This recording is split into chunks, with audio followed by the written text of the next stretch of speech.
मैं थक हार कर काम से घर वापस जा रहा था।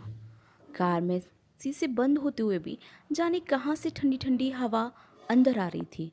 मैं उस सुराग को ढूंढने की कोशिश करने लगा, पर नाकामयाब रहा। कड़ाके की ठंड में आधे घंटे ड्राइव के बाद मैं घर पहुंचा। रात के 12 बज चुके थे। मैं घर के बाहर कार से आवाज़ देने लगा। बहुत देर हॉर्न भी बजाया। शायद सब सो चुके थे। 10 मिनट बाद खुद ही उतरकर गेट खोला। सद रात के सन्नाटे में मेरे जूतों की आवाज़ साफ सुनी जा सकती थी। कार अंदर कर जब दोबारा गेट बंद करने लगा, तभी मैंने देखा एक 8 से 10 साल का बच्चा अपने कुत्ते के साथ मेरे घर के सामने फुटपाथ पर सो रहा था। वह एक अटपटी चादर ओढ़े हुए था। उसको देखकर मैंने उसकी ठंड महसूस की। मैंने कोशिश की तो एकदम सक पका गया।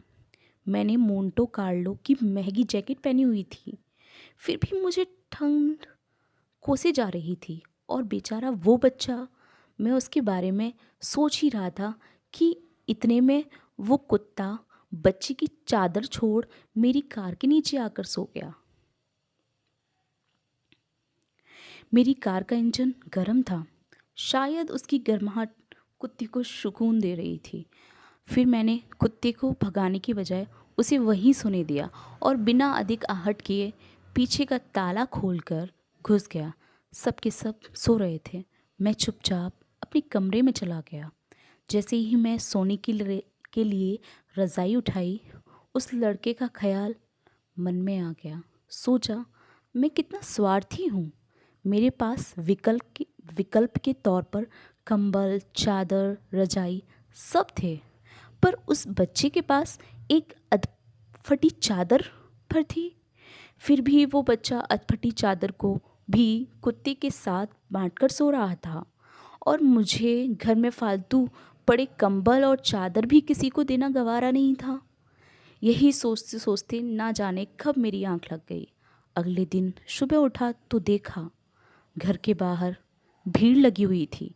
बाहर निकला तो किसी ने बोलते हुए सुना, अरे वो चाय बेचने वाला सोनू कल रात ठंड से मर गया। मेरी पलकें कांपी और एक आंसू की बूंद मेरी आंख से छलक गई। उस बच्चे की मौत से किसी को कोई फ़र्क नहीं पड़ा। बस वो कुत्ता अपने नन्हे दोस्त के बगल में गुमसुम बैठा था, मानो उसे उठाने की कोशिश कर रहा हो। दोस्त हो, ये कहानी सिर्फ एक कहानी नहीं है, ये आज के इंसान की सच्चाई है। मानव से अगर मानवता चली जाए तो मानव मानव नहीं रहता, दानव बन जाता है। और शायद हम में से ज़्यादातर लोग दानव बन चुके हैं। हम अपने लिए पैदा होते हैं और अपने लिए ही जीते हैं और अपने लिए ही मर जाते हैं। ये भी जीना कोई जीना है? चलिए एक बार फिर से मानव बनने का प्रयास करते हैं। चलिए अपने घरों में बेकार कपड़े ज़रूरतमंदों को देते हैं। चलिए कुछ गरीबों को खाना खिलाते हैं। चलिए किसी गरीब बच्चे को पढ़ाने का संकल्प लेते हैं। चलिए एक बार फिर से मानव बनते हैं। धन्यवाद।